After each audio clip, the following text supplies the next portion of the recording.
¿Por qué el Apocalipsis parece, a primera vista, un rompecabezas hecho de visiones inconexas, bestias y plagas? ¿Y si en realidad, detrás de esa aparente confusión, hay 7 claves estructurales que ordenan todo el libro y cambian por completo la forma en que lo entendemos?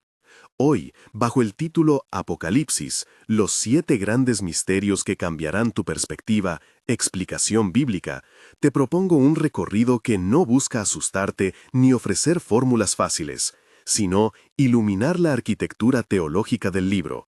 Veremos 7 núcleos interpretativos que desbloquean su sentido y nos devuelven la esperanza en la soberanía de Dios y en la obra redentora del Cordero. La promesa que te hago es sencilla. No convertiremos símbolos en máquinas, ni haremos lecturas sensacionalistas. Cada misterio que presento estará anclado en el texto, con referencias explícitas, y en la tradición interpretativa que reconoce tanto la dimensión histórica como la simbólica del Apocalipsis. Mi intención es mostrar cómo, al entender estos centros organizadores, el libro deja de ser una colección de horrores para convertirse en una narración de llegada, la consumación del propósito de Dios en Cristo. Misterio 1. El pergamino sellado, autoridad que nace del sacrificio. Apop 5, 1 al 7. Imagina la escena. En el centro de la visión hay un libro, un pergamino, cerrado y sellado. Hay un programa cerrado sobre el que descansa la historia final, un texto escrito pero inaccesible. Nadie, en los cielos ni en la tierra, parece tener la capacidad para abrirlo. Esa imagen inicial no es un detalle accidental, es la clave que ordena todo lo que sigue. El problema no es solo que existan juicios o catástrofes, sino que la historia humana está sujeta a una autoridad que se revela como necesaria para desenredar el sentido último de los acontecimientos. ¿Qué nos dice esto teológicamente? Primero, que la autoridad decisiva en la escena escatológica no es un poder que impone por la fuerza del dominio, sino una autoridad que se justifica por su legitimidad moral. En la visión, quien puede abrir el libro es el Cordero que fue inmolado, una fórmula deliberada, el león y el Cordero confluyen. Este Cordero no es un símbolo de debilidad, representa la paradoja cristiana, de un poder adquirido por el amor redentor, por la entrega, por el sacrificio. Es la figura que legitima la resolución de la historia. Desde la perspectiva literaria, el pergamino sellado funciona como un mecanismo narrativo. Introduce tensión. No todo está ya decidido en la superficie, algo debe ser desbloqueado por quien tiene la autoridad. Esa autoridad no recae en un invasor impío ni en la violencia ciega, sino en la persona que encarna la justicia y la misericordia reconciliadas. Si lo miramos con ojos de teólogo, encontramos una crítica implícita a cualquier visión de poder basada solo en dominación. La conclusión es clara. El curso final de las cosas está en manos del que gobierna por la verdad del sacrificio. Hay otra dimensión importante, lo jurídico y lo retórico. En la cultura cercana al texto, un pergamino sellado tiene connotaciones legales. Contiene decretos, hereditarios, tratados, la voluntad que regula destinos. El hecho de que esté sellado indica que la historia no se ejecuta arbitrariamente. Existe un plan, una voluntad ordenadora. El lector sale de la sensación de azar. Lo que parece caos tiene un lugar en una trama que será abierta y leída por aquel que tiene el derecho moral de hacerlo. ¿Qué implica esto para la vida de la comunidad cristiana y para ti personalmente? Primero, es un llamado a medir la autoridad que aceptamos en nuestras vidas. ¿Qué o quién dicta el curso de nuestras decisiones? ¿Un cálculo de poder? ¿Una ideología? ¿O la soberanía del Cordero que actúa por amor redentor? Segundo, nos ofrece consuelo. Si la dirección última de la historia depende de una autoridad que obró por sacrificio, entonces la lógica que rige el final no es la venganza impersonal, sino la restauración fundado en justicia y gracia.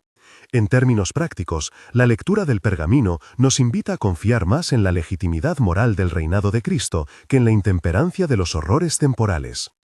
Mini resumen del misterio 1.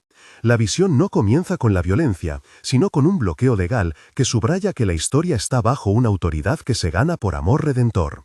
El Cordero, paradójicamente león y víctima, tiene la legitimidad para abrir el curso final de los acontecimientos. Si este punto te intriga y quieres seguir desentrañando cada visión con calma y profundidad, suscríbete para la serie completa. Iremos paso a paso por cada misterio y veremos cómo se conectan entre sí en la trama mayor del libro. Misterio 2. Las 7 iglesias como mapa espiritual e interpretativo. App 2.3. Tras la apertura del pergamino, la atención desciende hacia la tierra, a las congregaciones reales: Éfeso, Esmirna, Pérgamo, Tiatira, Sardis, Filadelfia y Laodicea.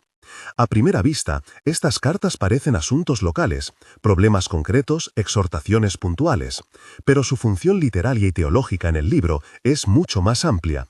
Actúan como un mapa interpretativo para la lectura de toda la visión. Cada iglesia presenta un rasgo espiritual que aparece de formas diversas a lo largo del resto del texto: perseverancia bajo persecución, tibieza acomodaticia, compromiso doctrinal, fidelidad sencilla, entre otros. Analicemos la estructura típica de cada carta. En general, tenemos 4 movimientos que se repiten y que funcionan como patrón hermenéutico. Primero, la identificación del hablante, quién tiene, que revela un rasgo del Cristo que juzga y sustenta. Segundo, la constatación de la situación concreta, elogio y o censura. Tercero, la llamada a la acción, arrepentimiento, perseverancia, resistencia. Cuarto, la promesa final, una recompensa que conecta con imágenes cósmicas que luego reaparecerán en el libro. Entender esta secuencia es fundamental para ver cómo el Apocalipsis vincula el presente de la Iglesia con la consumación futura. ¿Por qué esto reconfigura nuestra lectura? Porque si las iglesias son más que comunidades locales, entonces el libro no está dirigido únicamente a eventos externos, reinos, imperios, bestias, sino también a actitudes espirituales que atraviesan la historia eclesial. Por ejemplo, la denuncia contra la iglesia de Éfeso por haber perdido su primer amor, App 2, no es solo una queja histórica. Es una figura que reaparece en múltiples formas cuando una comunidad mantiene la ortodoxia doctrinal, pero pierde la vitalidad relacional con Cristo. De la misma manera, la recomendación a la iglesia de Esmirna de esperar una corona a pesar de la tribulación, App 2, ofrece un patrón para leer la persecución en el resto del libro. Resistencia que será premiada, no por mérito humano, sino por fidelidad. También es crucial la idea de que Cristo se presenta con 7 estrellas en la mano derecha y 7 candeleros, símbolos que remiten tanto a su autoridad como a su presencia entre las iglesias. Estas imágenes sirven como puentes iconográficos entre la esfera celestial y la vida concreta de las congregaciones. No es un ornamental, es teología aplicada. La iglesia es objeto del juicio y la promesa, y sus actitudes moldean su destino escatológico en la narrativa apocalíptica. Aplicación pastoral. ¿Dónde te verías tú en este mapa? No se trata de etiquetar ni de hacer un diagnóstico moralista, sino de reconocer patrones. Apatía visible en corazones que profesan fe, valentía que clama a Dios en medio de la marginalización, compromisos peligrosos con modos del mundo. Esta lectura nos desafía a examinar con honestidad nuestras prácticas comunitarias y personales. Una lectura prudente dirá: una interpretación coherente es que las cartas actúan como espejos históricos y espirituales. Y otra lectura posible puede matizar cuáles cartas apuntan a crisis internas y cuáles a presiones externas. La humildad hermenéutica exige admitir que no todas las correspondencias son unívocas. Sin embargo, la función de las cartas como mapa es indudable dentro de la estructura del libro. Mini resumen del Misterio 2. Las cartas a las 7 iglesias no son solo episodios aislados, son un marco interpretativo que permite leer las visiones posteriores a la luz de actitudes eclesiales y espirituales recurrentes. Son el mapa que conecta la vivencia de la iglesia con la consumación final. Misterio 3. Los jinetes y la dinámica de permiso-violencia bajo límites, App 6, 1 al 8. Entramos ahora a una escena que ha obsesionado a lectores durante siglos: la apertura de los sellos y la salida de los jinetes. Veremos aquí un elemento decisivo que suele malinterpretarse. Los jinetes no son agentes autónomos que descargan caos ilimitado sobre la humanidad.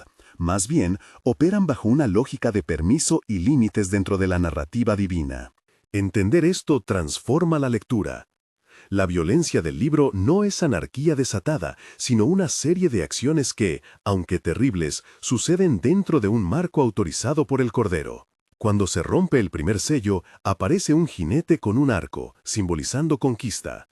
Al segundo, guerra. Al tercero, hambre. Y al cuarto, la muerte, que recibe poder sobre la cuarta parte de la tierra. El cuarto jinete, la figura pálida que encarna la muerte, suscita particular inquietud. ¿Significa esto que Dios ordena personalmente cada muerte? No, el texto muestra que la muerte actúa como resultado del desorden humano y de la libertad caída, pero bajo límites soberanos. La clave hermenéutica es reconocer que el libro presenta estos males como realidades que entran en la historia por un tiempo y medida que la narrativa cósmica permite. Desde una perspectiva teológica, esto nos devuelve a la pregunta del problema del mal. ¿Cómo conciliar la soberanía divina con la existencia del sufrimiento? El Apocalipsis no pretende ofrecer una solución filosófica exhaustiva, pero sí presenta una respuesta narrativa. El mal opera en el mundo y parte de la trama es que Dios lo sabe, lo limita y lo usa para un fin redentor. Es una respuesta que está más en la línea de la teodicea bíblica. El mal es real y doloroso, pero no es independiente del propósito divino. En ese sentido, los jinetes son instrumentos dentro de una economía redentora que apunta hacia el juicio y la rectificación final. Una lectura cautelosa también señala que la descripción numérica del poder del cuarto jinete sobre la cuarta parte de la tierra es deliberada. El libro evita la hipérbole totalizante. No todo se destruye. Esa restricción narrativa subraya la idea de que, aunque existe destrucción, no es absoluta ni final para todos. Hay un control, hay un límite. Además, la asociación de muerte, hambre y guerra con elementos económicos y políticos recuerda que estas calamidades están enraizadas en estructuras humanas, injusticias sociales, conflictos por recursos y la fragilidad de la condición humana. Conexiones textuales. La dinámica de permiso que observa Apocalipsis tiene resonancias en otros textos proféticos y sapienciales. Daniel, por ejemplo, describe reinos que se levantan y caen. Ezequiel presenta juicios con propósito restaurador. En el Nuevo Testamento, la idea de que el reino de Dios avanza en medio de poderes contrarios se encuentra en la tensión entre ya y todavía no. Cristo ha vencido definitivamente, pero la consumación está en proceso y el mundo sufre las consecuencias del quebranto. Aplicación pastoral. Entender que los jinetes operan bajo límites divinos nos trae dos consuelos prácticos. Primero, nos impide caer en el fatalismo nihilista. Los desastres no son el último veredicto para todo, ni la señal de que Dios ha abandonado la historia. Segundo, nos llama a responsabilizarnos como comunidad. Muchos de los efectos, injusticia, hambre, guerra, requieren respuestas humanas concretas, desde la solidaridad hasta la denuncia profética. La escatología, por tanto, no es escape pasivo, sino motivación ética. Vivir de modo que nuestra fidelidad sea testimonio en medio del caos restringido. Mini resumen del misterio 3. Los jinetes simbolizan realidades devastadoras, pero actúan bajo una lógica de permiso y límites dentro del plan divino. Esto evita que el libro sea leído como anarquía desbocada y lo inserta en una narrativa de juicio con propósito. Transición hacia lo que sigue. Hemos comenzado a abrir el entramado.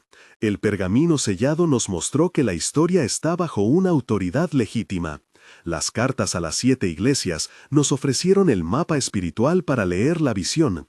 Los jinetes nos revelaron que la violencia ocurre, pero siempre dentro de fronteras permitidas por la narrativa divina. Estas tres claves ya reconfiguran lo esencial del Apocalipsis. No es un catálogo de terrores sin sentido, sino una obra donde la soberanía del Cordero, la condición de la Iglesia y la dinámica del mal se entrecruzan con intención. Pero el libro no termina aquí.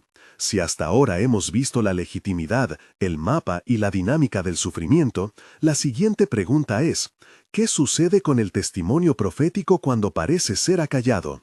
¿Y cómo se enfrenta el drama cósmico que subyace a la historia humana?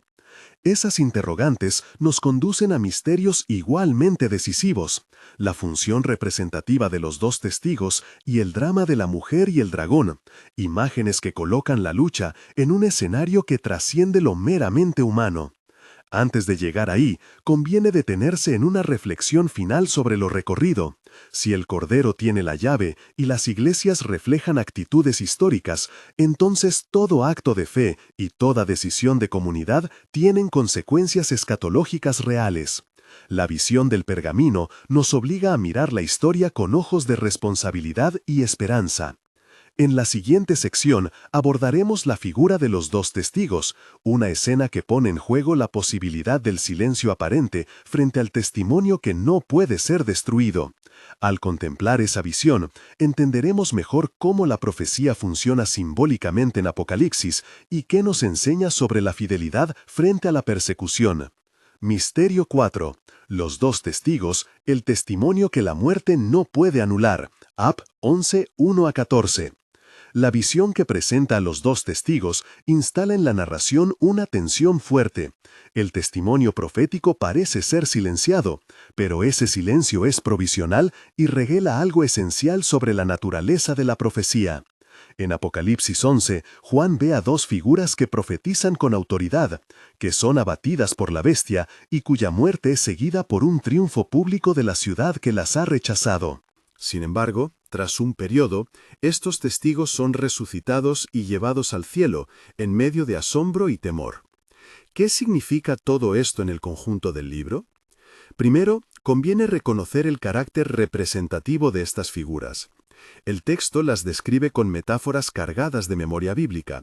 Son 2 olivos y 2 candeleros, imágenes que remiten a Zacarías 4 y, de forma más amplia, a la función de Israel y de la Iglesia como portadores de luz y aceite. Esta tipología indica que no estamos ante dos individuos cuya identidad deben ser fijadas de forma taxativa, más bien encarnan la continuidad del testimonio de Dios en el mundo. Una lectura posible es verlos como la representación de la misión profética, que no depende de la biografía de un personaje concreto, sino de la presencia activa de la palabra de Dios en medio de la historia. Segundo, el episodio subraya la paradoja del testimonio. Puede ser acallado temporalmente, pero no eliminado definitivamente. El hecho de que la ciudad que los desprecia celebre su muerte y luego experimente señales poderosas sugiere que el rechazo humano no es la última palabra. La escena funciona narrativamente como una inversión. Lo que parecía triunfo de la represión se convierte en escándalo público y oportunidad para el juicio. En términos teológicos, esto declara la impotencia estructural del poder que intenta silenciar la verdad divina. La profecía pertenece a una economía donde la veracidad y la autoridad no dependen de la permanencia física inmediata. Tercero, hay ecos del Antiguo Testamento que ayudan a situar el simbolismo. Zacarías habla de 2 ungidos que dan testimonio frente a reinos, y el Éxodo aporta el motivo de la oposición profética frente a estructuras opresivas. El Nuevo Testamento, por su parte, plantea la misión como una resistencia que puede conllevar sufrimiento, pero que está bajo la soberanía divina. Pensemos en las advertencias de Jesús sobre la persecución y en los relatos de los apóstoles. Conectar estas tradiciones nos permite leer a los testigos en continuidad con la historia salvadora. Son la última encarnación del testimonio fiel en la trama escatológica. Cuarto, el detalle de que su muerte sea pública y que el cuerpo quede expuesto es significativo. La humillación que los testigos sufren no produce la desaparición de su mensaje. Al contrario, suscita reacciones que abren la posibilidad del juicio. La resurrección y la ascensión, además, refuerzan la lógica del libro. La violencia humana no puede consumar la derrota divina. De nuevo, la autoridad última no es la del que impone por la fuerza, sino del que vive y reina por la fidelidad y la verdad. En la aplicación práctica, este misterio habla con fuerza a comunidades y creyentes que enfrentan represión, marginalización o silenciamiento. Nos recuerda que el testimonio cristiano no claudica en manos del poder humano. Si en tu contexto sientes que la fe es objeto de desprecio o burla, la escena de los 2 testigos ofrece consuelo. La visibilidad del sufrimiento no determina el veredicto final. Al mismo tiempo, plantea una llamada a perseverar en la fidelidad pública.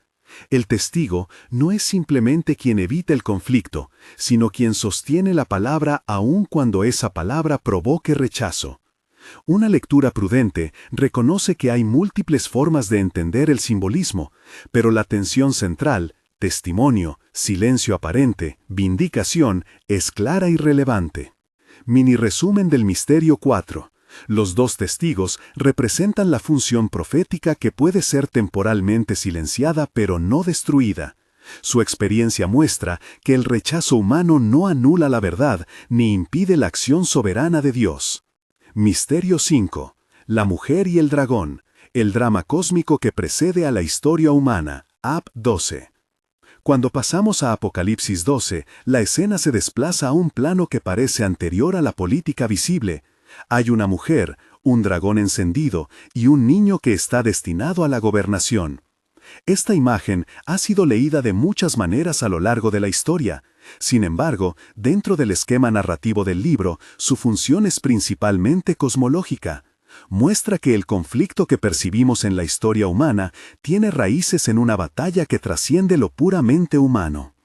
La mujer suele aparecer vestida de sol, con la luna bajo sus pies y una corona de 12 estrellas, y da a luz a un hijo. El dragón intenta devorar al niño, pero el niño es arrebatado al cielo y la mujer huye al desierto. Aquí se combinan motivos mesiánicos, ecológicos y comunitarios. La mujer encarna una comunidad portadora de vida, y el dragón representa una fuerza caótica que busca impedir el plan divino. Es importante decir que si bien la iconografía remite a Israel y a la comunidad de los fieles, la lectura literal de personajes históricos no es la más coherente con la intención del texto. En cambio, leer la escena como representación del conflicto cósmico, la oposición sistemática al propósito redentor de Dios, permite captar su sentido teológico. Una lectura posible conecta la escena con la historia de la serpiente en Génesis y con las fuerzas del mal en la tradición profética. El dragón aparece como símbolo de una hostilidad que busca la filiación prometida. El hecho de que el niño es aceleradamente llevado al cielo y que la mujer encuentra refugio en el desierto durante un tiempo, indica que la protección divina opera incluso cuando la persecución parece victoriosa. El desierto aquí no es solo lugar de abandono, es espacio de provisión y preparación. Esa imagen teológica no es accidental. Enseña que la comunidad fiel no está desamparada, aun cuando su misión sea contestada. El carácter prehistórico del conflicto implica también que las hostilidades visibles, guerras, persecuciones, opresión, son manifestaciones de una lucha que se remonta más allá de lo meramente humano. Por eso el Apocalipsis no se limita a describir hechos políticos, sino a ponerlos en relación con un conflicto cósmico entre lo que quiera frenar la llegada del reino y lo que busca su consumación. No obstante, el libro mantiene la prudencia. No transforma estas imágenes en sistemas metafísicos complejos ni en especulaciones sobre la naturaleza de los ángeles caídos. Su foco es narrativo y pastoral. Aplicativamente, la mujer y el dragón enseñan dos cosas valiosas para la comunidad de fe. La primera es que la esperanza no se funda en condiciones humanas favorables, sino en la promesa que supera la violencia. La mujer no triunfa por sus fuerzas, sino porque está en el fundamento de la historia que Dios sostiene. La segunda es que la existencia de persecución no significa ausencia de propósito. Incluso en el desierto hay cuidado. Para quienes en la comunidad experimentan hostilidad o aislamiento, esta visión ofrece una imagen de cuidado y de una maternidad cósmica que guarda y nutre la vida destinada a la gobernación. Mini resumen del misterio 5. La mujer y el dragón ponen el conflicto en términos cósmicos y previos a la historia visible. La escena muestra que la oposición al plan divino es profunda, pero que la protección y la promesa divina son reales y operantes. Misterio 6. La marca de la bestia. Identidad, pertenencia y la lógica del rechazo social. Ap 13. El capítulo 13 plantea uno de los temas más debatidos, la marca de la bestia. Desde interpretaciones tecnológicas hasta lecturas puramente simbólicas, la discusión ha sido intensa. Para mantener la fidelidad al texto y a las trabas hermenéuticas que nos hemos impuesto, conviene subrayar que el libro pone el énfasis en la función social y religiosa de la marca. Es un signo de pertenencia y de lealtad, no un mero aparato técnico. En el texto se describe cómo la bestia obliga a todos, pequeños y grandes, a recibir una marca en la mano derecha o en la frente para poder comprar o vender. Así, la marca regula la participación en la economía y en la comunidad. La ubicación de la marca es simbólicamente relevante. La frente sugiere pensamiento, convicción y lealtad interior. La mano remite a la acción y al comportamiento exterior. En conjunto, implican que la lealtad exigida por la bestia no es solo práctica, sino también mental. Se trata de una incorporación total del sujeto a un sistema de identificación que define pertenencia y exclusión. Una lectura responsable evita convertir esto en una teoría conspirativa sobre tecnologías contemporáneas, a menos que se justifique textualmente. El libro no detalla tecnología, habla de exclusión social y presión coercitiva para conformarse. En sentido sociológico, la marca es un mecanismo que homogeneiza, genera confianza dentro del sistema y sanciona la disidencia. La marca, por tanto, realiza una función epistémica y práctica. Determina quiénes son reconocidos por el orden dominante y quiénes quedan marginados. Teológicamente, la presencia de un sello opuesto, el sello del siervo de Dios en la frente de los fieles, Ap 7, crea un contraste intencionado. No es solo cuestión de identidad social, sino de pertenencia final. La tensión entre sello y marca articula la idea de que la historia es también una disputa por el reconocimiento de lealtades. ¿A quién perteneces? Aquí la lectura del libro toca la ética. La pertenencia a Cristo implica resistencias que pueden costar. Pero esa pertenencia también trae seguridad. No importa cuán sofisticado sea el mecanismo de exclusión, el sello divino marca una pertenencia que trasciende las estructuras de poder humanas. En la práctica pastoral, esto significa que la comunidad debe entender que la fidelidad tiene costes de reconocimiento y de acceso. No necesariamente vemos la marca en términos literales, pero sí debemos reconocer las presiones sociales, económicas y culturales que intentan moldear la identidad del creyente. La advertencia del texto es clara. La fidelidad es integral, abarca convicciones internas y acciones externas. Al mismo tiempo, el mensaje del Apocalipsis ofrece esperanza. Ninguna marca humana es última frente al sello del Cordero, que reubica la identidad del creyente en una pertenencia superior. Mini resumen del misterio 6. La marca de la bestia funciona como signo social e identitario, que regula pertenencia y exclusión. Frente a ella, el sello del siervo reafirma la pertenencia última de los fieles al Cordero. Misterio 7. El milenio, intervalo de prueba y la libertad controlada. Ap 20. Llegamos a uno de los temas que más subdivide a los intérpretes. La escena del milenio en Apocalipsis 20. El texto habla de Satanás siendo atado por 1000 años, de los justos que reinan con Cristo durante ese periodo, de su liberación al final del tiempo y de la consumación definitiva del juicio. Aquí es crucial recordar la función narrativa del pasaje más que la fijación cronológica exacta. El milenio sirve como un intervalo que articula la dinámica de prueba, restricción y revelación final. Una lectura que respeta el contexto literario del Apocalipsis ve en el milenio una imagen que permite distinguir entre la etapa de control simbólico del mal y la prueba final donde la verdadera fidelidad se hace visible.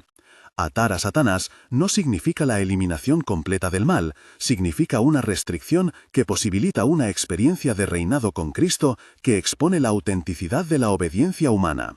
En otras palabras, el milenio no es un simple paréntesis de seguridad, sino un laboratorio teológico donde se prueba la consistencia de la fidelidad humana. La posterior liberación del dragón y la consiguiente batalla final son elementos necesarios para mostrar que la obediencia no es un efecto de la coacción eterna, sino una opción genuina. Si el mal fuera permanentemente silenciado sin posibilidad de retorno, la elección y la autenticidad moral serían problemáticas. Por eso la narrativa permite una última prueba. La liberación del dragón posibilita el juicio definitivo que separa lo genuino de lo fingido. Esta es una lectura que pone el acento en la lógica narrativa más que en cronologías absolutas. Con frecuencia, los debates sobre el milenio se polarizan en términos de si se trata de un reino literal de 1000 años o de una figura simbólica. Una lectura prudente admite pluralidad. Hay tradiciones que entienden el milenio de modo más literal, otras de modo más simbólico. Lo relevante para la interpretación del libro es el papel funcional que cumple. Crea un espacio temporal donde la soberanía de Cristo se experimenta de modo anticipado y donde la fe verdadera se puede distinguir. Esta función encaja con la coherencia temática del Apocalipsis, una historia que muestra el triunfo ya manifestado y la consumación aún por venir. Desde la aplicación pastoral surge una enseñanza potente. La historia que vivimos es un tiempo de prueba y de discernimiento. No estamos en un orden definitivo, sino en una economía donde las decisiones cuentan y donde Dios permite límites al poder del mal para que la fidelidad humana se haga evidente.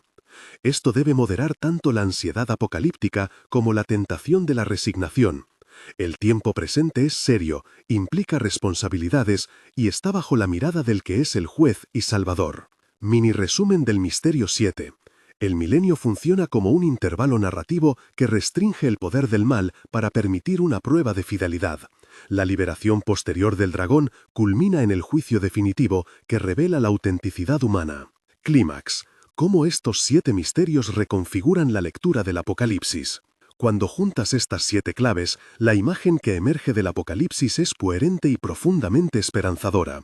El libro no es un mosaico de horrores sin patrón. Al contrario, presenta una radiografía de la historia que está pensada, limitada y orientada hacia la consumación del propósito divino. Pensemos con brevedad cómo cada misterio contribuye a esta unidad. El pergamino sellado sitúa la autoridad que encauza la historia. No es un poder arbitrario, sino el Cordero que actuó por sacrificio. Las 7 iglesias nos ofrecen el mapa interpretativo. Las actitudes eclesiales explican cómo se experimentan las visiones en la vida concreta. Los jinetes muestran que la violencia existe, pero opera bajo límites permisivos, integrándose en una economía que apunta al juicio y la restauración. Los 2 testigos recuerdan que el testimonio puede ser aparentemente silenciado, pero que pertenece a una dinámica de resurrección y vindicación. Clímax. ¿Cómo estos 7 misterios reconfiguran la lectura del Apocalipsis? Cuando juntas estas 7 claves, la imagen que emerge del Apocalipsis es coherente y profundamente esperanzadora. El libro no es un mosaico de horrores sin patrón. Al contrario, presenta una radiografía de la historia que está pensada, limitada y orientada hacia la consumación del propósito divino. Pensemos con brevedad cómo cada misterio contribuye a esta unidad. El pergamino sellado sitúa la autoridad que encauza la historia. No es un poder arbitrario, sino el Cordero que actuó por sacrificio. Las 7 iglesias nos ofrecen el mapa interpretativo. Las actitudes eclesiales explican cómo se experimentan las visiones en la vida concreta. Los jinetes muestran que la violencia existe, pero opera bajo límites permisivos, integrándose en una economía que apunta al juicio y la restauración. Los 2 testigos recuerdan que el testimonio puede ser aparentemente silenciado, pero que pertenece a una dinámica de resurrección y vindicación.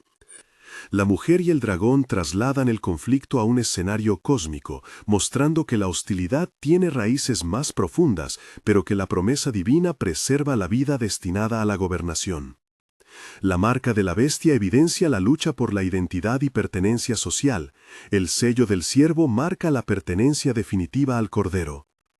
El milenio, por último, ofrece un marco narrativo donde se distinguen fidelidad y oportunismo, permitiendo la prueba final que clarifica el juicio.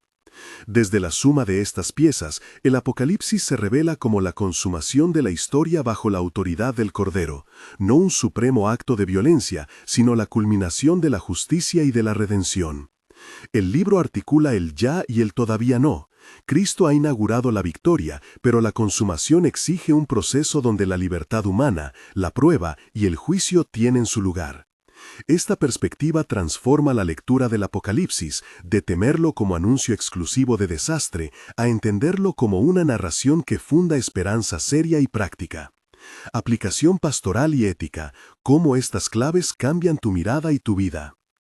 ¿Qué aporta esta lectura a tu vida cotidiana, a tu comunidad y a tu compromiso como creyente? Permíteme trazar algunas líneas prácticas que surgen directamente de las claves que hemos desplegado. Primero, la centralidad del Cordero reafirma que nuestra confianza no debe descansar en sistemas humanos ni en interpretaciones conspirativas de los símbolos.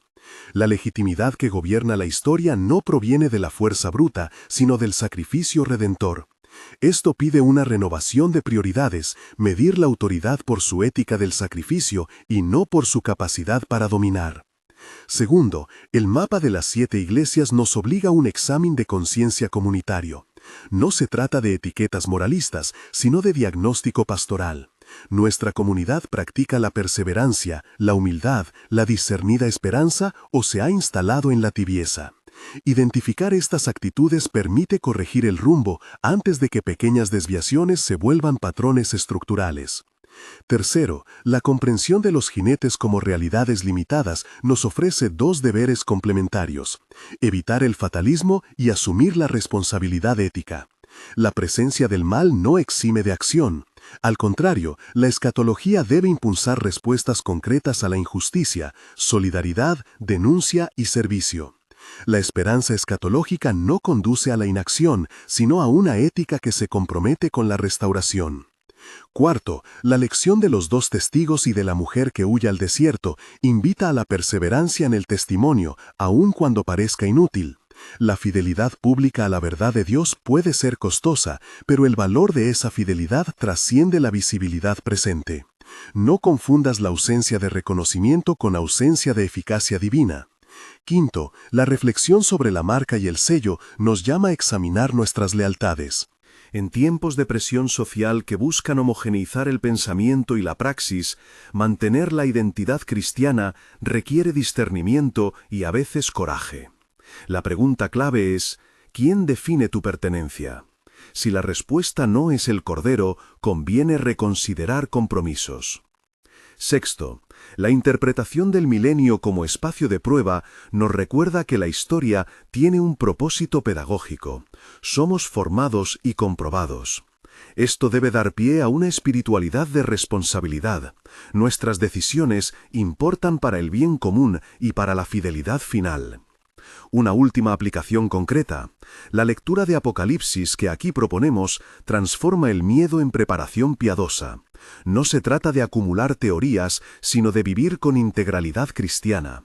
Amar, servir, denunciar la injusticia, orar con esperanza y mantener la fidelidad en pensamiento y obra.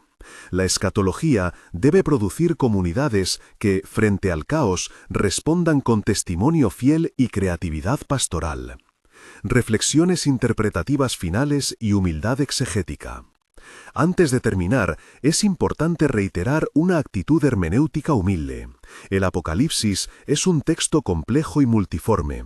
Por tanto, afirmar certezas rotundas no respeta la naturaleza simbólica del texto ni la tradición de la interpretación cristiana que ha mantenido pluralidad. En varios puntos es señalado una lectura posible o una interpretación coherente es. No son dogmas de lectura, sino propuestas que buscan coherencia interna y fidelidad al contexto bíblico y cultural del autor. Si bien hemos insistido en evitar tratamientos tecnicistas o conspirativos de la marca, o en no identificar taxativamente a los 2 testigos con figuras históricas concretas, hay margen para enfoques distintos que convivan en diálogo respetuoso. Diferentes tradiciones traerán énfasis diversos. El valor de este estudio está en ofrecer un marco integrado que permite a la comunidad comprender el propósito teológico del libro: consuelo, llamado a fidelidad y esperanza en la soberanía del Cordero. Cierre pastoral, esperanza y llamada a pertenecer al Cordero. El Apocalipsis, leído a la luz de estos 7 misterios, deja de ser una lista indiferenciada de terrores para presentarse como la narrativa de llegada de Dios. Si hay una palabra final que quieras llevarte hoy, que sea esta: la historia está en manos de aquel cuya autoridad proviene del amor sacrificial. Esa convicción debe transformar no solo nuestra mirada sobre el fin, sino nuestra ética cotidiana. Ser discípulo del Cordero implica elegir la pertenencia que transforma pensamiento y acción. Implica perseverar en la prueba y responder con compasión al sufrimiento ajeno. Si esta exposición ha cambiado algo en tu perspectiva, si has descubierto una manera nueva de leer estas imágenes y de vivir la fe en medio de la historia, te invito a seguir profundizando. Suscribiéndote y activando las notificaciones, podrás acompañarnos en los siguientes capítulos donde aplicaremos estos misterios a profecías concretas y a preguntas prácticas de nuestra época. No busco alimentar el sensacionalismo, busco ayudar a formar comunidades que, informadas y esperanzadas, sean testigos fieles del reino. Que esta lectura te anime a vivir con mayor claridad de lealtades, que tu frente y tu mano estén marcadas por el sello del siervo, que tu testimonio no calle y que tu esperanza no sea vana, porque está fundada en el Cordero que fue inmolado y que ahora reina. Gracias por acompañarme en este recorrido. Activa la campana para no perder el siguiente episodio de la serie. Aplicaremos cada uno de estos misterios a pasajes específicos y veremos cómo la historia de la salvación se despliega con nitidez. Hasta entonces, permanece firme en la fe, espera con paciencia y vive como quien pertenece al Cordero.